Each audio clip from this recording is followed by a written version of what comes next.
হঠাৎ করেই লাইভে চলে আসলাম। 22 তারিখে যাদের পরীক্ষা, প্রাইমারি সহকারী শিক্ষক নিয়োগ পরীক্ষা, সময় পেলাম চলে আসলাম। আগে থেকে নোটিশ দেইনি। অনেকে বলতে পারেন যে আগে নোটিশ দেইনি কেন, জানলে আমরা ক্লাস করতাম। তাদেরকে বলি যে নোটিশ দেওয়া হয় নাই, সময় পেয়েছি চলে আসছি। আপনারা জানেন আমি অনেক ব্যস্ত থাকি, তো ব্যস্ততার মাঝেও আপনাদের সাথে যে ওয়াদা ছিল সেটা রক্ষা করার চেষ্টা করি আর কি।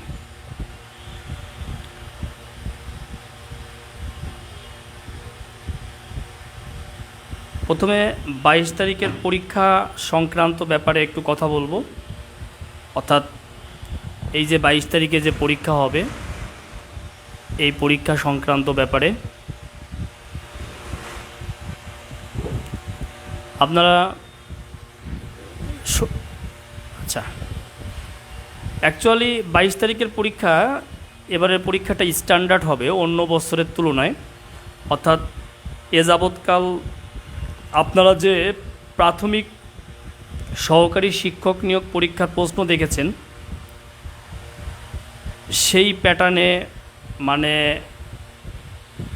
এতটা প্রশ্ন স্ট্যান্ডার্ড এরকম হবে না। কারণ এই প্রথমবারের মতো গ্র্যাজুয়েট ছিল অ্যাপ্লিকেশন করার যোগ্যতা। এখন বিষয়টা হচ্ছে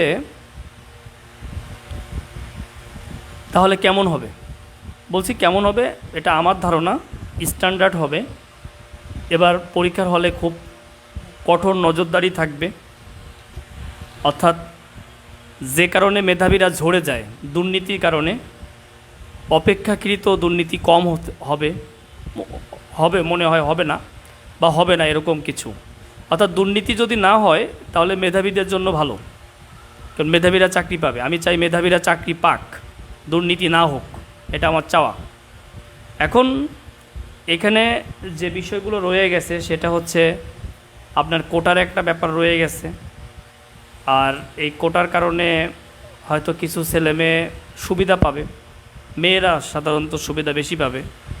এই কারণে মেয়েরা টার্গেট করেন 60+ পাওয়ার। কারণ আপনার চাকরিটা শুধু এতেই তো হবে না, ভাইবা আছে। ভাইবাতে আপনি এসএসসি এইচএসসির যে গ্রেড বা পয়েন্ট রয়েছে তার উপরে আপনার মার্কস রয়েছে, আপনার প্রেজেন্টেশনের উপরে মার্কস রয়েছে, আপনি বাংলাদেশ আন্তর্জাতিক থেকে প্রশ্ন করা হবে তার উপরে মার্কস রয়েছে। এই সব মিলে 20 মার্কস রয়েছে। অর্থাৎ এই সব কিছু মিলে যদি স্কোরে আপনি আসেন তাহলে আপনার চাকরিটা হবে, স্কোরে না আসলে আপনার চাকরিটা হবে না। যথাযথ কারণে আপনাকে যে কাজটি করতে হবে, আপনাকে পিলিতে যতটা এগিয়ে রাখা যায়, যাদের বিশেষ করে এসএসসি এইচএসসির মার্কস কম, যাদের বাংলাদেশ আন্তর্জাতিকের দুর্বলতা আছে, তাদের পিলিতে একটু মার্কস বাড়িয়ে রাখতে হবে। মেয়েরা 60+, ছেলেরা 70+। এখন বলতে পারেন 70+ তো পাওয়া কঠিন। এখন ছেলেদের চাকরিও তো কম হবে, তাই না? বেশি তো আর হবে না। আর আপনি যদি মাথা ঠান্ডা করে পরীক্ষা দেন 70+ পাবেন। আর এই যে 60+, 70+ বলতেছি, এই ঘটনা সত্য নাও হইতে পারে, এটা নির্ভর করে প্রশ্নের উপরে। মনে রাখবেন, যারা বিসিএস পরীক্ষা দিচ্ছে বা বিসিএস প্রস্তুতি নিচ্ছে তারাও প্রাইমারি পরীক্ষা দিবে। হয়তো চাকরি হবে, জয়েনিং করবে না কেউ কেউ, বাট পরীক্ষা কিন্তু দিবে। তার মানে এমন লেভেলের ছেলে মেয়ে পরীক্ষা দিবে যার কারণে আপনি ঝরে যেতে পারেন। এটা ঘটতে পারে, এটা বাস্তবতা, এটা হতে পারে, তাই না? এটা সব সময় হয়, সব পরীক্ষাতেই এইগুলো হচ্ছে। অতএব আপনাকে খুব সতর্কতার সাথে, একদম দক্ষতার সাথে এতদিন যা পড়ছেন, প্রশ্ন স্ট্যান্ডার্ড হবে এর মানে আপনি পারেন না তা না, স্ট্যান্ডার্ড হবে। হ্যাঁ, এটা আপনাকে বুঝে এক্সাম দিতে হবে। আজকে আমরা যেখান থেকে লিখব, জয় বাংলা পত্রিকা থেকে লিখব। খাতায় শিরোনাম করেন জয় বাংলা পত্রিকা। জয় বাংলা পত্রিকা লিখবেন, জয় বাংলা পত্রিকা লেখেন। এটি একটি সাপ্তাহিক পত্রিকা ছিল, এটি একটি সাপ্তাহিক পত্রিকা ছিল। এটি প্রকাশিত হতো মুজিবনগর থেকে। এটি প্রকাশিত হতো মুজিবনগর থেকে।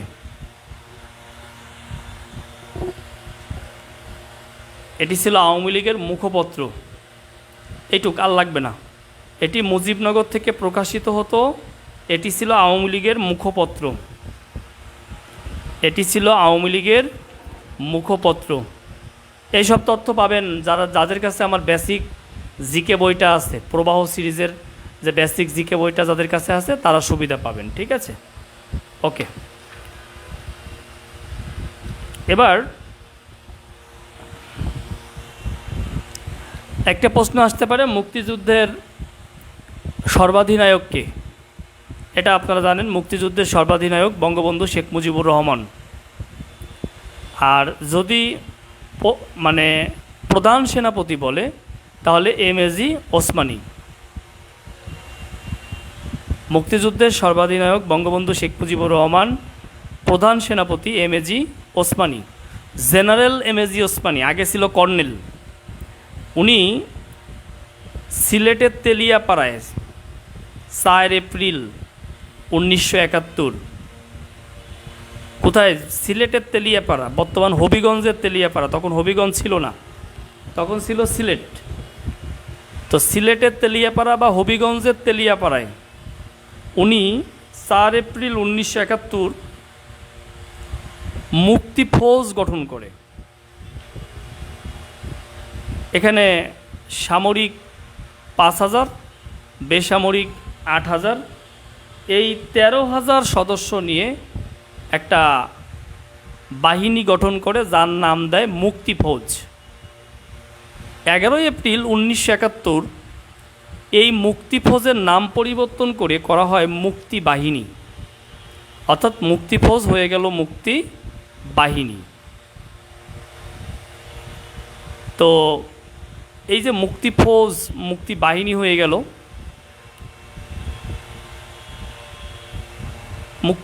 মুক্তিবাহিনীর সর্বাধিনায়ক বলতে কিছু নাই। মুক্তিবাহিনীর সর্বাধিনায়ক বলতে কোনো কিছু নাই, ঠিক আছে? মুক্তিযুদ্ধের সর্বাধিনায়ক শ্রাবণ মেঘ, এসব হবে না। মুক্তিবাহিনীর উনি তো মুক্তিযুদ্ধের প্রধান সেনাপতি। আচ্ছা শোনেন,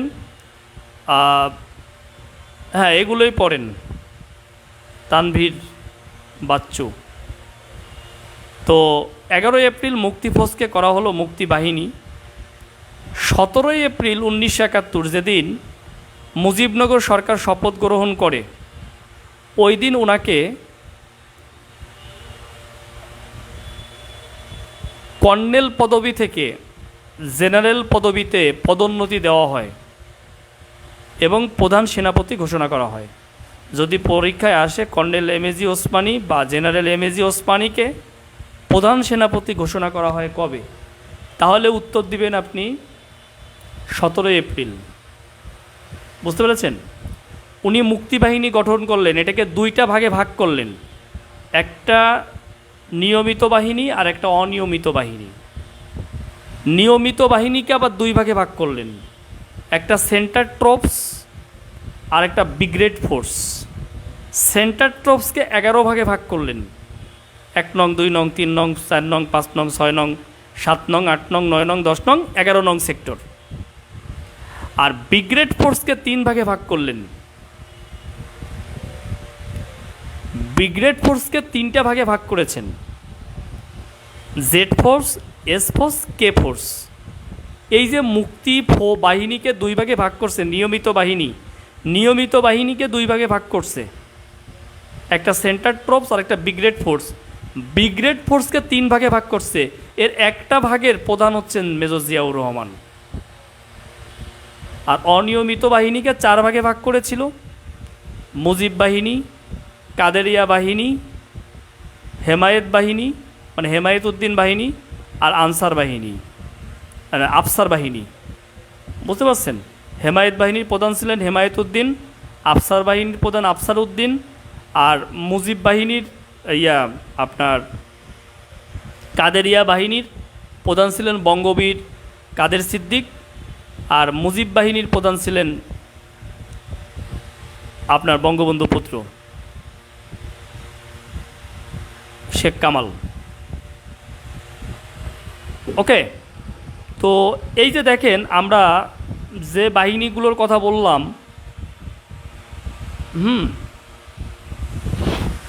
আপনাকে এইগুলো একটু দেখতে হবে। এইখান থেকে আরও কিছু বিষয় আপনাকে পড়তে হবে। সেইগুলো হলো, যেমন আপনারা বিভিন্ন সময়ে টেকনিক দিয়ে 11টা সেক্টর পড়ে থাকেন। এই 11টা সেক্টরের মধ্যে আপনারা একটু সাজেশন আকারে লিখে রাখেন। সবই পড়বেন, বাট তার মধ্যে 2 নং সেক্টর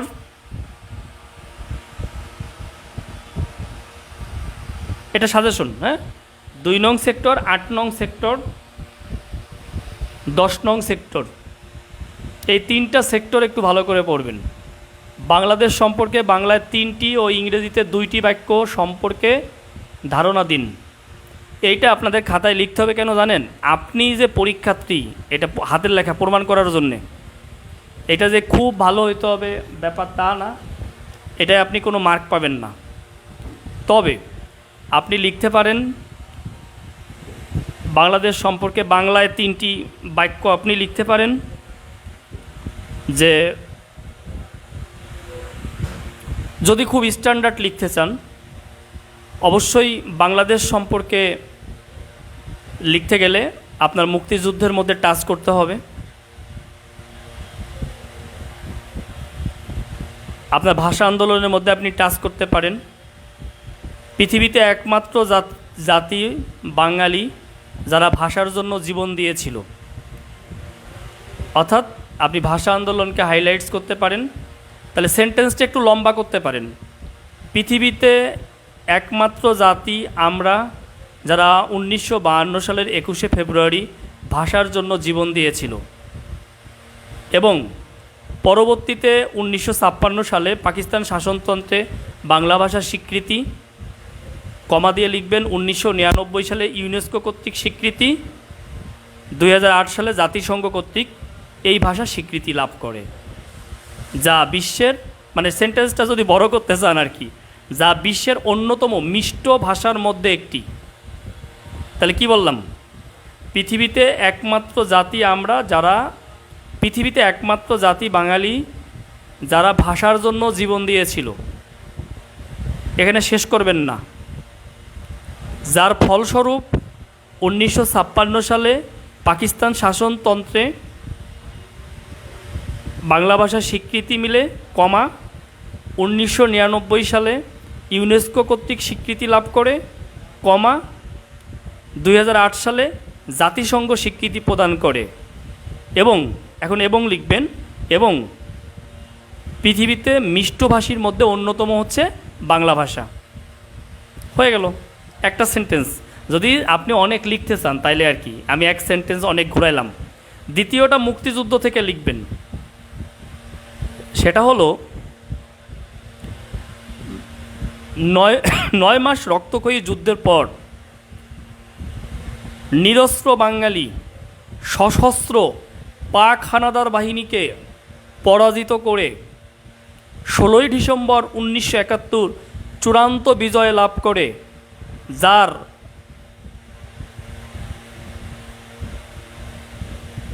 আচ্ছা আপনি প্রশ্নটা আরেকটু ঘুরায় লেখেন যে বঙ্গবন্ধু শেখ মুজিবুর রহমানের আহ্বানে নিরস্ত্র বাঙালি সশস্ত্র পাক হানাদার বাহিনীকে কোণঠাসা করে এবং চূড়ান্ত পরাজিত করে 1971 সালের 16ই ডিসেম্বর বিজয় লাভ করে, এবং 1974 সালের 17ই সেপ্টেম্বর জাতিসংঘের স্বীকৃতি লাভ করে। মানে আপনি যদি লিখতে চান, লেখার তো জায়গার অভাব নাই, কত কথা লিখবেন, বুঝতে পারছেন? এটা আপনাকে বুঝতে হবে। 2টা সেন্টেন্স গেল, আর একটা সেন্টেন্স বর্তমান নিয়ে লিখবেন। অনেক প্রতিবন্ধকতা থাকা সত্ত্বেও বাংলাদেশ পৃথিবীর বুকে দ্রুত উন্নতি লাভ করছে, যা স্বীকৃতিস্বরূপ উন্নয়নশীল রাষ্ট্রে পরিণত হতে যাচ্ছে, বা উন্নয়নশীল রাষ্ট্রের বা আপনি বলতে পারেন নিম্ন মধ্যম আয়ের দেশে পরিণত হয়েছে। এবং বর্তমান বাংলাদেশের জিডিপির হার বেড়েছে, পাশাপাশি মাথাপিছু আয় পার্শ্ববর্তী শক্তিশালী রাষ্ট্র ভারতের চেয়েও বেশি, $2531। কত কথা লেখা যায় ভাই, লেখেন, এগুলোকেই আবার ইংরেজি করে লেখেন, কোনো সমস্যা নেই, ঠিক আছে। এইটা জন্য কোনো মার্ক পাবেন না, এইগুলো লিখতে দিবে কেন? আপনি যে পরীক্ষার্থী, রিয়েল পরীক্ষার্থী, এটা ভাইবা বোর্ডে আপনার হাতের লেখা মিলাবে। আপনার পরীক্ষা যেন অন্য কেউ না দেয়, সেটা প্রুভ করার জন্য ভাইবা বোর্ডে আপনার হাতের লেখা মেলাবে, অন্য কোনো কিছু না। এই কারণে আপনাকে এটা নিয়ে খুব টেনশন করার দরকার নাই। আপনি ধুমাইয়া পড়েন। তাহলে সেক্টর থেকে কি পড়বেন? 2, 8, 10 এই 3টে সেক্টর ভালো করে পড়েন। সাজেশনে লিখে রাখেন 3টা সেক্টর, ঠিক আছে? 3টা সেক্টর লিখে রাখেন।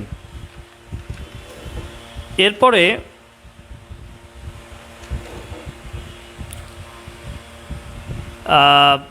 ধরেন 7 জন যে 20 শ্রেষ্ঠ, এই 7 জন 20 শ্রেষ্ঠ আপনাকে একটু দেখতে হবে। হ্যাঁ, ভাইবা বোর্ডে আপনার হাতের লেখা চেক করতে পারে, কারণ এই যে ওএমআরটা আপনি জমা দিবেন, এখানে যে হাতের লেখা আছে এই হাতের লেখাটাই চেক করবে। কারণ আপনার যদি হয়, আপনার যদি পরীক্ষা অন্য কেউ দেয়, তাহলে ভাইবা বোর্ডে গিয়ে ধরা খাবে। সম্ভব হলে ভূগোল ক্লাসের আগে সাম্প্রতিক ক্লাসটা নিয়ে নিলে আমাদের জন্য খুব উপকার হতো। রিসেন্ট নিয়ে চিন্তায় আছি। আচ্ছা, এই যে হলো একটা সবচেয়ে খারাপ ডিসিশন, কারণ আপনি রিসেন্ট নিয়ে চিন্তায় আছেন কেন? রিসেন্ট কি আর পরীক্ষায় আসবে? নয় 2টা প্রশ্নই পরীক্ষায় আসবে। এই যে 2টা 3টা প্রশ্ন নিয়ে আপনারা এত চিন্তায় থাকেন, আমার খুব মেজাজ খারাপ লাগে। ইভেন এই যে 27 তারিখে বিসিএস পরীক্ষা, এই পরীক্ষায় যতজন ফেল করবে তার পিছনে অবদান হলো রিসেন্টের। এই সাম্প্রতিক নিয়ে যারা মাতামাতি করবে, এই 15 দিন 1 মাস আগে যারা সাম্প্রতিকের বই কিনে পড়তে মানে শহীদ হবে, ওরা একজনও পিলি পাস করবে না। আমি গত 7-8টা বিসিএস দেখছি, একই ঘটনা ঘটছে। যারা পরীক্ষার আগে এই যে নীলক্ষেত থেকে সাম্প্রতিক বই কিনে নিয়ে দৌড়ঝাঁপ করছে, তারা আর পাশ করে নাই। বুঝতে পারছেন? অতএব আমি মানে বিরুদ্ধে না, সাম্প্রতিকের বিরুদ্ধে না, বাট এটা সত্য। দেখেন, আচ্ছা আপনারা বলছেন আমি নিয়ে নেব, হ্যাঁ নিয়ে নিব, হয়তো কালকেও নিয়ে নিতে পারি, বলা যায় না। কতজন আছে আমি আজকে দেখতে পাচ্তেছি না কেন, বুঝলাম না। কতজন আছে আমি দেখতে পাচ্তেছি না। কয়জন আছেন আপনারা এখন? কম থাকলে লাইভ করব না, বেশি থাকলে করব, কম থাকলে চলে যাব। সারাদিন অফিস করে আসছি, ক্লান্ত। বাকিটা পরিবারকে দেওয়া উচিত। আপনারা তো চাকরি পাইয়ে খোঁজও নেবেন না যে চাকরি পাইছি। ওরে বাবা, 78 জন আছে, কম না। সেঞ্চুরি করেন, ইয়া করেন, এই মেনশন করেন, শেয়ার দেন, সেঞ্চুরি হোক। হ্যাঁ, বিজ্ঞান তো হোমওয়ার্ক দিয়েছি, কবে দিব মানে গত ক্লাসে হোমওয়ার্ক দিয়ে দিছি। এই বিজ্ঞানের হোমওয়ার্ক দিয়েছি, আজকে কম্পিউটারের হোমওয়ার্ক দিব। প্রাইমারি ভ্যাকসিন থেকে আইসিটি পড়বেন আজকে হোমওয়ার্ক। আইসিটি অংশ পড়বেন প্রাইমারি ভ্যাকসিন থেকে, এটা হোমওয়ার্ক আজকের। আমরা বিশ্রেষ্ঠ পরিস্থিতির মধ্যে যে জায়গাটা প্রাইমারির জন্য আপনি জানবেন, সেটা হলো এই 7 জন বিশ্রেষ্ঠের কবরস্থান। 7 জন বিশ্রেষ্ঠের কবরস্থান, বুঝতে পারছেন? 7 জন বিশ্রেষ্ঠের কবরস্থান, এর মধ্যে বেশি পড়বেন মতিউর রহমানের কবরস্থান, এইটা একটু বেশি পড়বেন। বর্তমান মিরপুরে আছে আর কি, কারণ আগে করাচিতে ছিল, মাসুরঘাটিতে ছিল।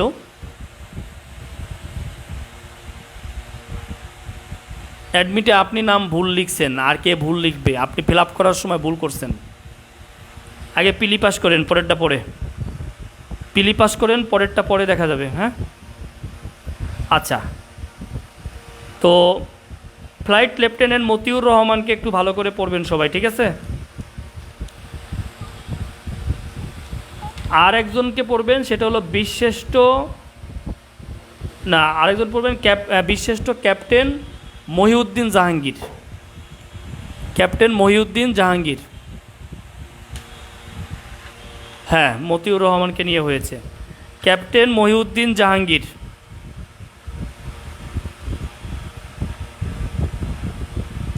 এটা পড়বেন। এই দুইজনকে একটু ভালো করে পড়বেন, সম্ভব হলে সবগুলোই পড়বেন। আমার রেকর্ডিং ক্লাস দেওয়া আছে এডুহাইপ অ্যাপে, আপনারা EDUHIVE গুগল প্লে স্টোরে গিয়ে নামায়ে আপনি ফ্রি ইউজ করতে পারবেন, 100 মিনিট ফ্রি ইউজ করতে পারবেন। তার মধ্যে আপনি বাংলাদেশ বিষয়াবলিতে ঢুকবেন, ঢুকে এই টেকনিকগুলো নিয়ে নেবেন। বুঝেন নাই?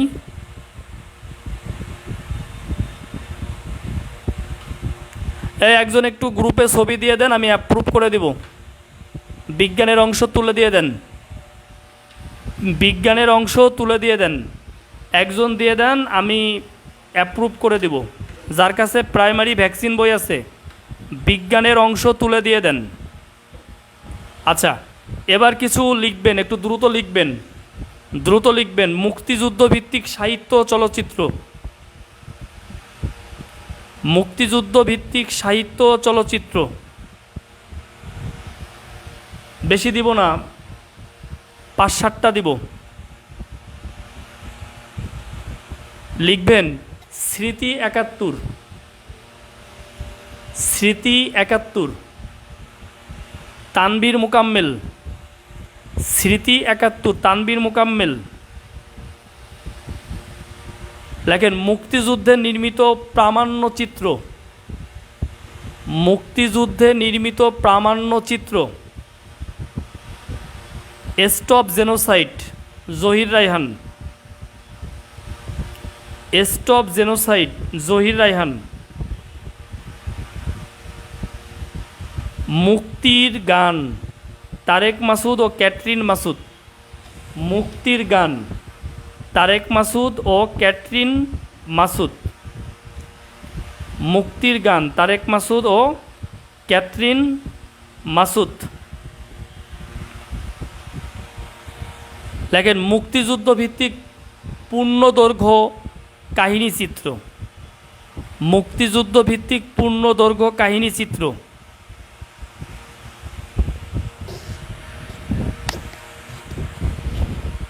হাঙর নদী গ্রেনেড, হাঙর নদী গ্রেনেড চাষী নজরুল ইসলাম, হাঙর নদী গ্রেনেড চাষী নজরুল ইসলাম।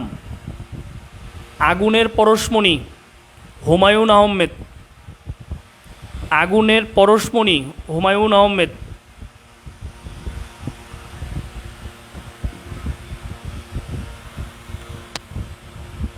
মুক্তিযুদ্ধ ভিত্তিক গ্রন্থ, মুক্তিযুদ্ধ ভিত্তিক গ্রন্থ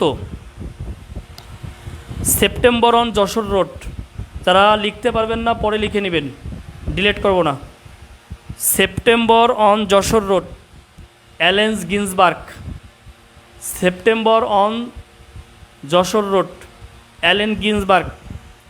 এই কম, যদি আমি দেখতে পারতেছি না আজকে কয়জন আছে, 50-এর নিচে নামলে কেউ লিখেন, লিখলে আমি বের হয়ে যাব। 50-এর নিচে আমি ক্লাস করাবো না, ঠিক আছে? 50-এর নিচে থাকলে লিখে দিয়েন, হ্যাঁ? ওকে। সেপ্টেম্বর অন যশোর রোড লেখেন অ্যালেন গিন্সবার্গ,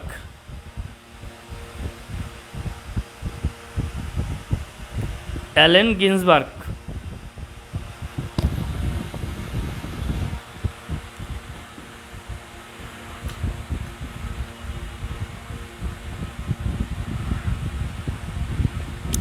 একাত্তরের দিনগুলি,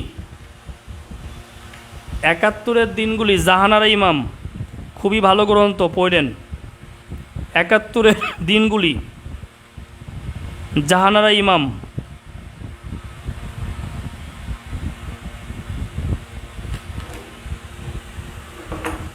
লেখেন মুক্তিযুদ্ধ ভিত্তিক উপন্যাস। মুক্তিযুদ্ধ ভিত্তিক উপন্যাস, জাস্ট সাজেশন। মুক্তিযুদ্ধ ভিত্তিক উপন্যাস, আগুনের পরশমণি। আপনাকে এবার চিনতে হবে কোনটা উপন্যাস, কোনটা কাহিনী চিত্র, প্রামাণ্য চিত্র, এগুলো চিনতে হবে আপনাকে। লেখেন মুক্তিযুদ্ধ ভিত্তিক উপন্যাস, আগুনের পরশমণি, হুমায়ুন আহমেদ। দেওয়াল, আবু জাফর শামসুদ্দিন। আবার দেওয়াল কিন্তু হুমায়ুন আহমেদেরও আছে। দেওয়াল, আবু জাফর শামসুদ্দিন। অর্থাৎ মুক্তিযুদ্ধ ভিত্তিক উপন্যাস যেটা, এটা আবু জাফর শামসুদ্দিনের। মুক্তিযুদ্ধ ভিত্তিক গান, লেখেন মুক্তিযুদ্ধ ভিত্তিক গান,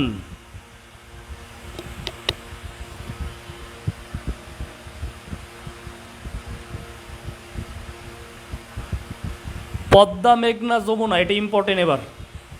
পদ্মা মেঘনা যমুনা, গীতিকার গোবিন্দ হালদার। এটা থাকতে পারে, গীতিকার গোবিন্দ হালদার।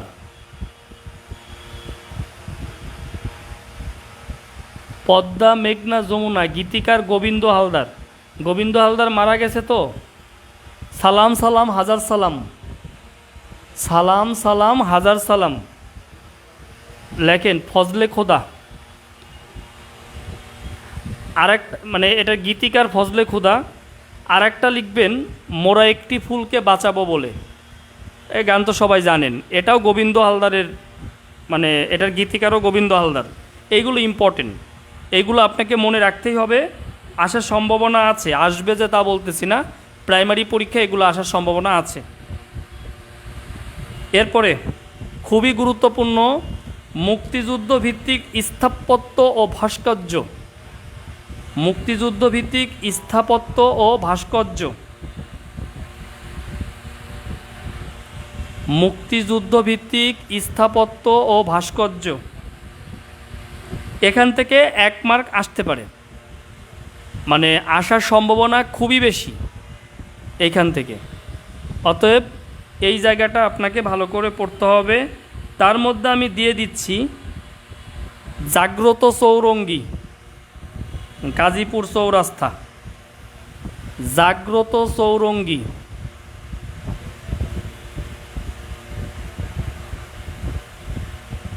জাগ্রত চৌরঙ্গী, গাজীপুর চৌরাস্তা। প্রাইমারি প্রশ্ন করার ক্ষমতা আমার থাকলে আমি কি ক্লাস নিতাম এই জায়গায়? টিট করতেছেন কেন?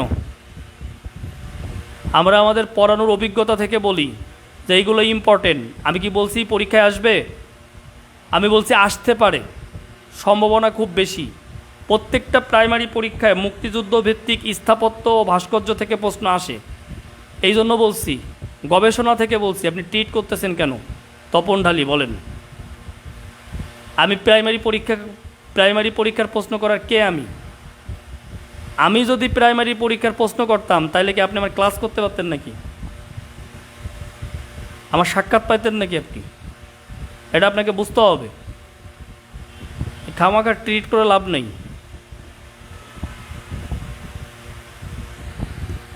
মুক্তিযুদ্ধ ভিত্তিক স্থাপত্য ও ভাস্কর্য থেকে বলছি জাগ্রত চৌরঙ্গী, গাজীপুর চৌরাস্তা। এটা হলো আব্দুর রাজ্জাক। আর প্রশ্ন করলে আপনাকে প্রশ্নই দিয়ে দিতাম, এত কষ্ট করে প্রত্যেক দিন পড়াইতেছি কেন? আর প্রশ্ন যদি করতাম প্রশ্ন দিয়ে দিতাম আপনাকে, সমস্যা কি? মুজিবনগর স্মৃতিসৌধ, মেহেরপুর। মুজিবনগর স্মৃতিসৌধ, ও এটা কেন বললো আমি বুঝলাম না, ও তো আমার খুব কাছের। মুজিবনগর স্মৃতিসৌধ, মেহেরপুর। স্থপতি তানভীর কবির, স্থপতি তানভীর কবির।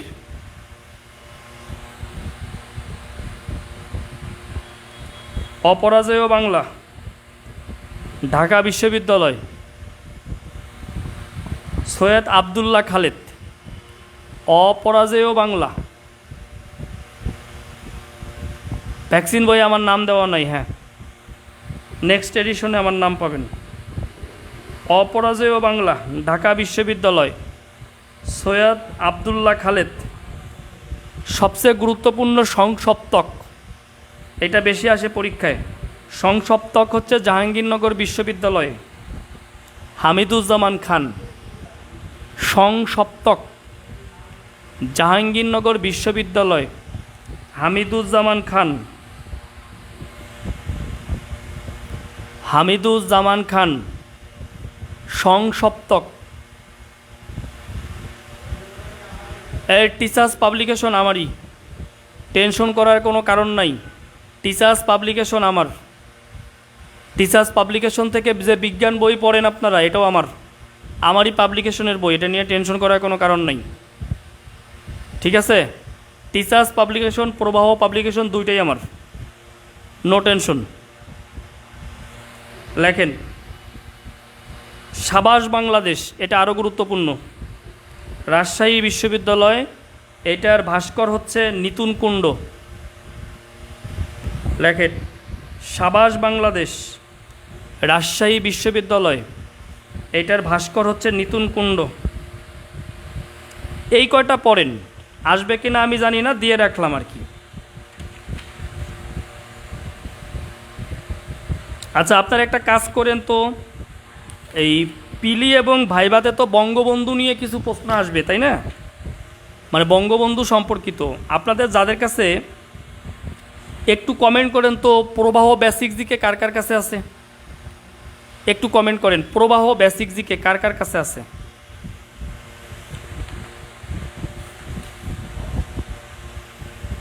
কার কার কাছে প্রবাহ বেসিক জিকে কার কার কাছে আছে?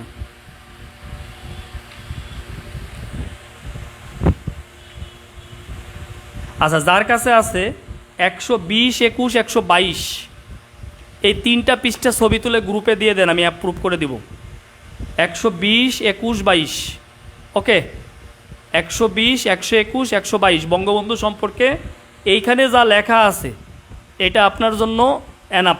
লাস্ট এডিশন দিবেন, লাস্ট 120, 21, 22, বা আগের এডিশন থাকলেও বঙ্গবন্ধুর যে চ্যাপ্টারটা, অর্থাৎ বঙ্গবন্ধু সম্পর্কে 3 পৃষ্ঠা লেখা আছে, এক জায়গায় সব লেখা আছে। এটার জন্য বই কেনার দরকার নাই কারো, এটার জন্য বই কেনার দরকার নাই কারো।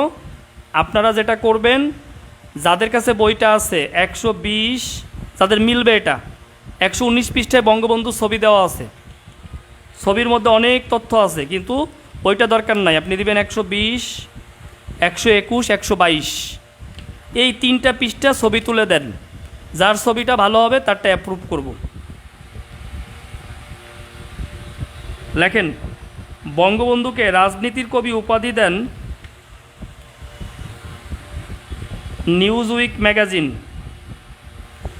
এটা মার্কিন সাময়িকী।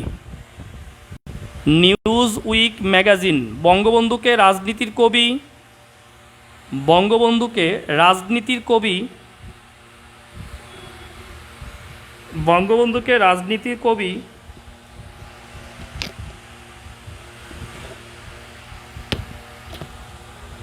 এই উপাধি দেন মার্কিন সাময়িকী নিউজ ম্যাগাজিন, 5 এপ্রিল 1972।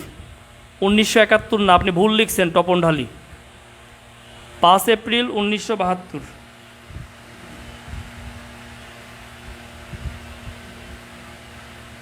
আচ্ছা, লেখেন বঙ্গবন্ধু উপাধি 23 ফেব্রুয়ারি 1969, এক জায়গা করে রাখেন।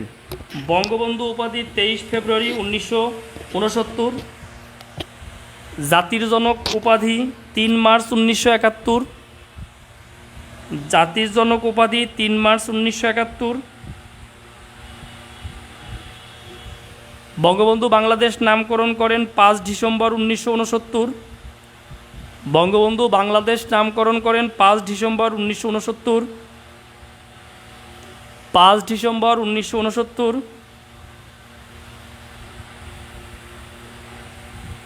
জুলিও কুরি শান্তি পদক পান।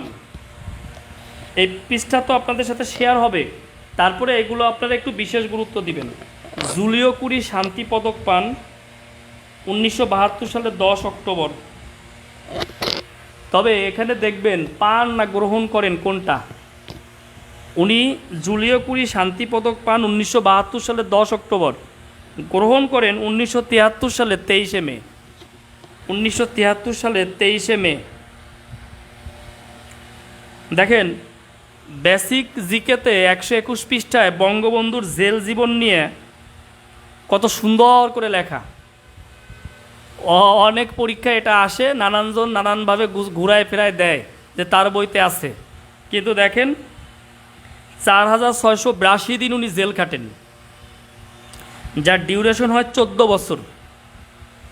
1938 সালে তিনি প্রথম জেলে যান 7 দিনের জন্যে। তাহলে বঙ্গবন্ধু প্রথম জেলে যান 1938 সালে, 7 দিন জেল খাটেন।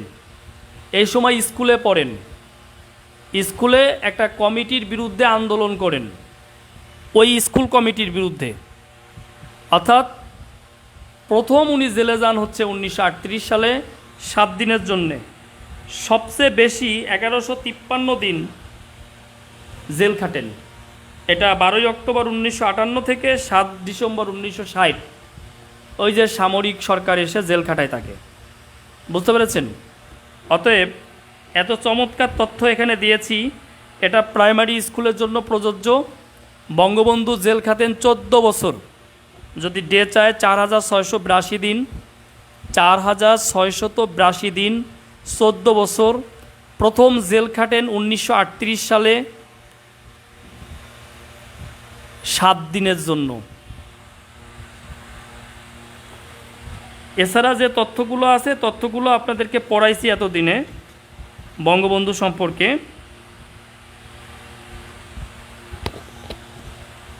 যখন সপ্তম শ্রেণীতে বঙ্গবন্ধু পড়েন 1934 সাল, তখন তার বেরি রোগ হয়।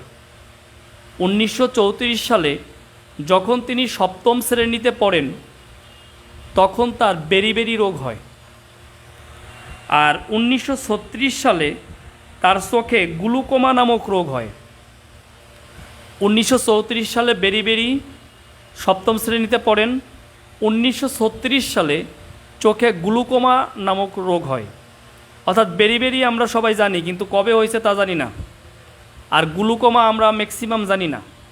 অতএব বেরি রোগ হয় 1934 সালে, তখন তিনি সপ্তম শ্রেণীতে পড়েন। আর চোখে গ্লুকোমা হয় 1936 সালে। এই তথ্যটা আপনাদের লাগবে, ঠিক আছে?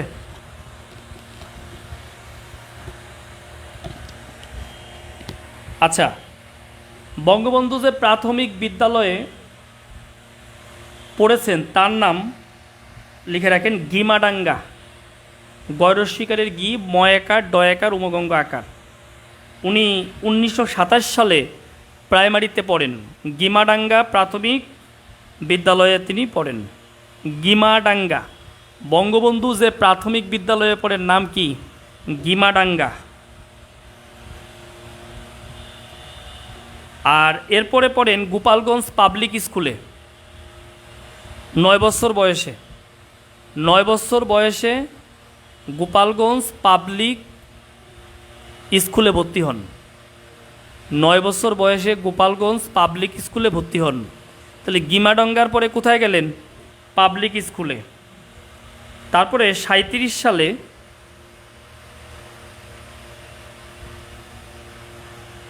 লেখেন 1937 সালে গোপালগঞ্জ মাথুরানাথ ইনস্টিটিউট মিশন স্কুলে সপ্তম শ্রেণীতে ভর্তি হলেও 1934 সাল থেকে 4 বছরের জন্য চোখে জটিল রোগের কারণে সার্জারি করায় বিদ্যালয়ের পাঠ বন্ধ রাখতে হয়। অর্থাৎ তার এই যে বিদ্যালয়ের পাঠ বন্ধ থাকলো কেন? কারণ তার এই যে চোখে সমস্যা হলো। সপ্তম শ্রেণীতে চোখে সমস্যা হয়, কিন্তু সেটা 36 সাল পর্যন্ত থাকে, বা 37 সাল পর্যন্ত আপনি লিখতে পারেন। অর্থাৎ 34 সালে তিনি 4 বছর চোখে জটিল রোগের কারণে সার্জারি করায় বিদ্যালয়ের পাঠ বন্ধ রাখতে হয়। অর্থাৎ গোপালগঞ্জ মিশনারি স্কুলে যখন তিনি ভর্তি হন, তখন এই ঘটনাটা ঘটে এবং মিশনারি স্কুল থেকে তিনি ম্যাট্রিকুলেশন পাশ করেন। তাহলে ম্যাট্রিকুলেশন মানে বর্তমান ম্যাট্রিক পাস কোথা থেকে করে?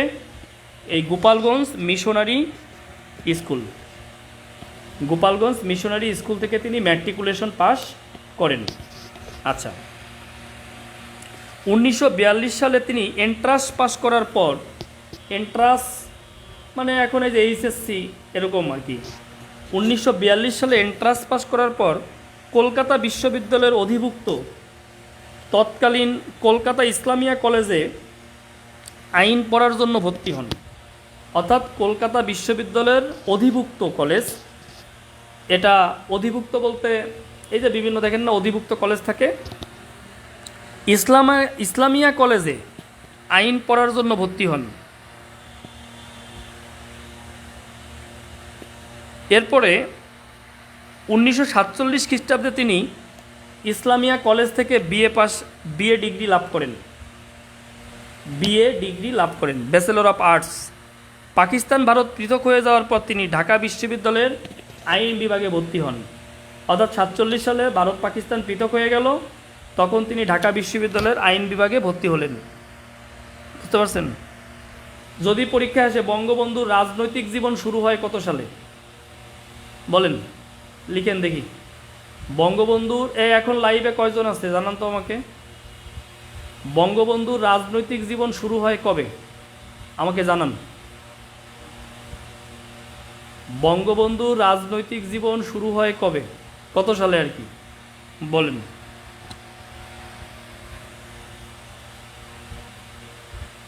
আটাত্তর জন, আচ্ছা 78 জন। কিন্তু বঙ্গবন্ধুর রাজনৈতিক জীবন শুরু হয় কত সালে বলেন।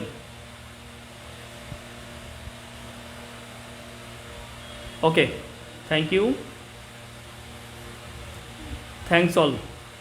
বঙ্গবন্ধুর রাজনৈতিক জীবন শুরু হয় কবে, কত সালে লিখে রাখেন। 1939 সালে, 44 সালে না, 1939 সালে। 1940 সালে তিনি নিখিল ভারত মুসলিম ছাত্র ফেডারেশনে যোগ দেন। 1940 সালে তিনি নিখিল ভারত ছাত্র ফেডারেশনে যোগ দেন। 1940 সালে তিনি নিখিল ভারত মুসলিম ছাত্র ফেডারেশনে যোগ দেন। 1943 সালে তিনি বেঙ্গল মুসলিম লীগে যোগ দেন। 1943 সালে তিনি বেঙ্গল মুসলিম লীগে যোগ দেন।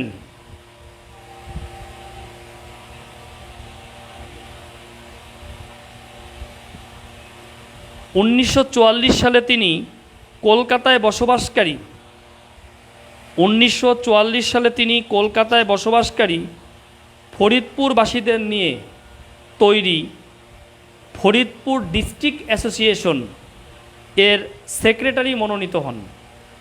1944 সালে তিনি কলকাতায় বসবাসকারী ফরিদপুরবাসীদের নিয়ে তৈরি ফরিদপুর ডিস্ট্রিক্ট অ্যাসোসিয়েশন এর সেক্রেটারি মনোনীত হন। 1946 সালে তিনি ইসলামিয়া কলেজ ছাত্র ইউনিয়নের মহাসচিব নির্বাচিত হন। 1946 সালে তিনি ইসলামিয়া কলেজ ছাত্র ইউনিয়নের মহাসচিব নির্বাচিত হন। 1948 খ্রিস্টাব্দের 4 জানুয়ারি তিনি প্রতিষ্ঠা করেন পূর্ব পাকিস্তান মুসলিম ছাত্রলীগ। 1948 সালের 4 জানুয়ারি তিনি পূর্ব পাকিস্তান মুসলিম ছাত্রলীগ প্রতিষ্ঠা করেন। এই হলো বঙ্গবন্ধুর শিক্ষা জীবন, রাজনৈতিক জীবন, সাংসারিক জীবন। আপনারা সবাই জানেন, জন্ম জানেন 17 মার্চ 1920, 15 আগস্ট 1975 নৃশংস হত্যার শিকার হন। শেখ মুজিব এবং শেখ সাহেব হিসেবে বেশি পরিচিত ছিলেন। তার উপাধি হচ্ছে বঙ্গবন্ধু। বাল্যকালে তার ডাকনাম ছিল খোকা। হোসেন শহীদ সোহরাওয়ার্দীকে তিনি রাজনৈতিক গুরু হিসেবে আখ্যায়িত করেছেন, নিজেই করেছেন। এটা আপনারা যারা বই পড়েছেন ওনার ওই বইয়ের মধ্যেই পেয়েছেন। অর্থাৎ হোসেন শহীদ সোহরাওয়ার্দীকেই তিনি রাজনৈতিক গুরু হিসেবে মেনেছেন। এলাকার মানুষ ডাকতো মিয়া ভাই বলে, বঙ্গবন্ধুকে এলাকার মানুষ মিয়া ভাই বলে ডাকতো। বাবার নাম শেখ লুৎফর রহমান এবং মাতার নাম সায়রা খাতুন। 4 কন্যা এবং 2 পুত্রের সংসারে তিনি তৃতীয় সন্তান, তাই তো? এগুলো জানেন, এগুলো পড়তে হবে, হ্যাঁ, এগুলো পরীক্ষায় আসার মতো, এগুলো পড়তে হবে। এরপরে তার যে বইগুলো, অসমাপ্ত আত্মজীবনী, অসমাপ্ত আত্মজীবনী থেকে প্রশ্ন আসে, এটা প্রকাশিত হয় 2012 সালে। এর ইংরেজি অনুবাদক ঢাকা বিশ্ববিদ্যালয়ের অধ্যাপক, ইংরেজি বিভাগের অধ্যাপক ডক্টর ফখরুল আলম। তারপরে কারাগারের রোজনামসা, এটা তার দ্বিতীয় বই, এটা 17 মার্চ 2017 সালে প্রকাশিত হয়। এরপর কারাগারের রোজনামসা কোন কালের বা কোন সময়ের ঘটনা, এটাও পরীক্ষায় আসে। 1966 থেকে 1968 সালের যে কারার স্মৃতি কথা, এটা এখানে আছে। আমার কিছু কথা, মুক্তিযুদ্ধের উপর লিখিত বঙ্গবন্ধুর অমর গ্রন্থ আমার কিছু কথা। এরপরে আমার দেখা নয়াসিন, আমার দেখা নয়াসিন বঙ্গবন্ধু শেখ মুজিবুর রহমান যে গণচীনে ভ্রমণ করেছিলেন সেই অভিজ্ঞতার আলোকে তার একটি ডায়েরির পুস্তিকা রূপ আর কি, ডায়েরির পুস্তিকা রূপ এটি। এই তথ্যগুলো আপনাদেরকে মনে রাখতেই হবে, কারণ প্রাইমারি পরীক্ষায় কিন্তু এখান থেকে আপনি পরীক্ষায় প্রশ্ন পাবেন। আরও কিছু শিরোনাম লিখে রাখেন যেখানে অনেক তথ্য নাই কিন্তু পড়তে হবে। কনসার্ট ফর বাংলাদেশ লিখে রাখেন, কনসার্ট ফর বাংলাদেশ, এইটা পড়ে নেবেন। কনসার্ট ফর বাংলাদেশ পড়ে নেবেন। আর বিদেশি বন্ধুদের থেকে আমি একটু সাজেশন করে দিচ্ছি, যে কোনো বই দেখে একটু পড়ে নেবেন। বিদেশি বন্ধু, হ্যাঁ, বা এগুলো একটু পড়ে নেবেন। আমি একটু সাজেশন দিচ্ছি ফর প্রাইমারি এক্সাম।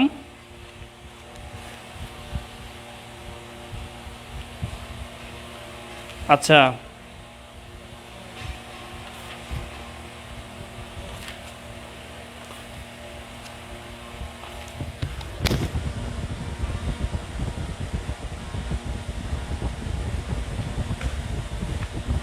আজকে হঠাৎ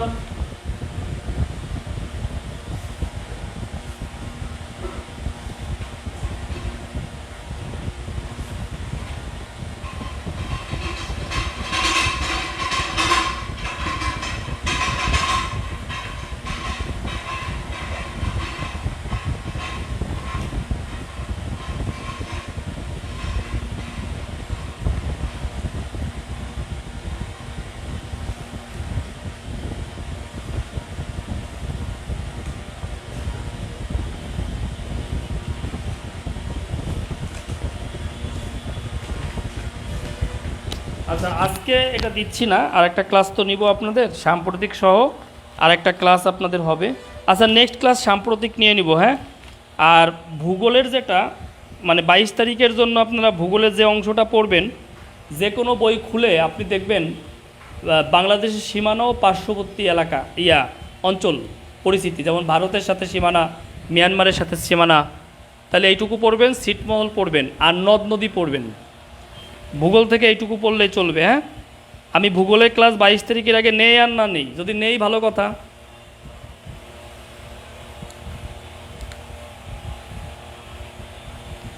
আচ্ছা, আপনি চাকরি পান, আমি এই প্রার্থনা করি সৃষ্টিকর্তার নিকট, আপনার কিছু নিয়ে আসতে হবে না। যদি ঢাকা আসেন দেখা করেন, হ্যাঁ, ঠিক আছে। আপনি চাকরি পান, এই প্রার্থনা রইল আপনার প্রতি। সুজন চন্দ্র হালদার, কিছু নিয়ে আসতে হবে না ভাই, আপনি আপনার মুখের একটা হাসি নিয়েই আমার সাথে দেখা করেন, এতেই আমি খুশি। আপনার মুখের হাসিতেই আমি খুশি।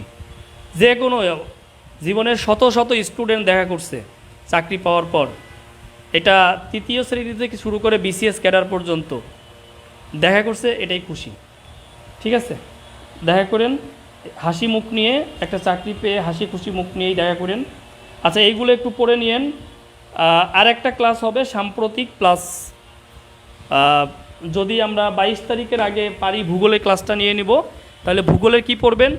ভূগোলের পড়বেন হচ্ছে আপনার বাংলাদেশের সীমান্তবর্তী এলাকা বা সীমানা পারিপার্শ্বিক অবস্থান, অর্থাৎ বাংলাদেশের সাথে সীমানা কতটুকু, মায়ানমারের সাথে সীমানা কতটুকু, রাজনৈতিক এলাকা কত, মানে রাজনৈতিক সমুদ্র সীমা, তারপরে অর্থনৈতিক সমুদ্র সীমা, এক্সক্লুসিভ ইকোনমিক জোন, তারপরে মহীসোপানের দৈর্ঘ্য। এটা বাংলাদেশের মহীসোপানের দৈর্ঘ্য হচ্ছে 354 নটিক্যাল মাইল। এটা আবার 350 দিয়েন না, ঠিক আছে? আমার সাথে যোগাযোগ করবেন, আমাকে ইনবক্স করে রাখেন, তাহলেই হবে। আপনি চাকরি পান, যোগাযোগ পেয়ে যাবেন আমাকে। যদি পৃথিবীতে থাকি আমি, সৃষ্টিকর্তা আমাকে সুস্থ রাখে, বাঁচিয়ে রাখে, অবশ্যই আপনার সাথে দেখা হবে। আপনি নীলক্ষেত আসলে পাবেন, গ্রিন রোড আসলে পাবেন। নীলক্ষেতে আমার পার্সোনাল অফিস আছে, গ্রিন রোডে আমার, মানে আমি যে এডুহাইভ যে আমার প্রতিষ্ঠান, সেখানে এডুহাইভের অফিস আছে নীলক্ষেতে, গ্রিন রোডে। নীলক্ষেতে আমার পার্সোনাল অফিস আছে, যে কোনো জায়গায় আসলেই দেখা হবে। তাহলে ভূগোলের এই অংশটুকু পড়বেন। সাম্প্রতিক ক্লাস নিয়ে আপনাদের সাথে দ্রুতই হাজির হচ্ছি, সেটা আগামীকাল অথবা পরশু অথবা তরশু, অর্থাৎ 20 তারিখের মধ্যেই আপনাদের সাথে হাজির হব। 21 তারিখে না, 20 তারিখের মধ্যেই হাজির হব, অর্থাৎ আগামী বুধবারের মধ্যে আপনাদের সাম্প্রতিক আলোচনা করে দিব, ঠিক আছে? এটা যদি আগামীকাল নেই, আগামীকাল সকালে নোটিশ পেয়ে যাবেন। আগামীকাল আমার একটু ঝামেলা আছে, যদি নিতে পারি তাহলে নোটিশ পেয়ে যাবেন, না হলে পরের দিন আপনি সকালে নোটিশ পেয়ে যাবেন। নোটিশ ছাড়া সাম্প্রতিক ক্লাস নিব না। আর সাম্প্রতিক অল্প একটু পড়াবো, 2টা কোশ্চেনের জন্য পড়াবো, তো খুবই সামান্য পড়াবো, এটা নিয়ে টেনশন করার কিছু নাই। খুব সামান্য পড়াবো, খুব একবারেই সামান্য পড়াবো, ঠিক আছে? তো আজকে সবাই ভালো থাকেন, সুস্থ থাকেন।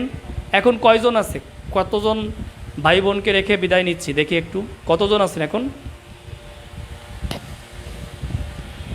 কিন্তু আপনারা হেল্প করেন নাই, আপনারা মেম্বার বাড়ানোর ক্ষেত্রে কোনো হেল্প করেন নাই। এটাতে আমি একটু, আপনারা কোনো হেল্পই করতেছেন না মেম্বার বাড়ানোর ক্ষেত্রে। হ্যাঁ, এটা করা উচিত আপনাদের। ওকে, সবাই ভালো থাকেন, শুভরাত্রি, দেখা হবে আবার সাম্প্রতিক ক্লাসে।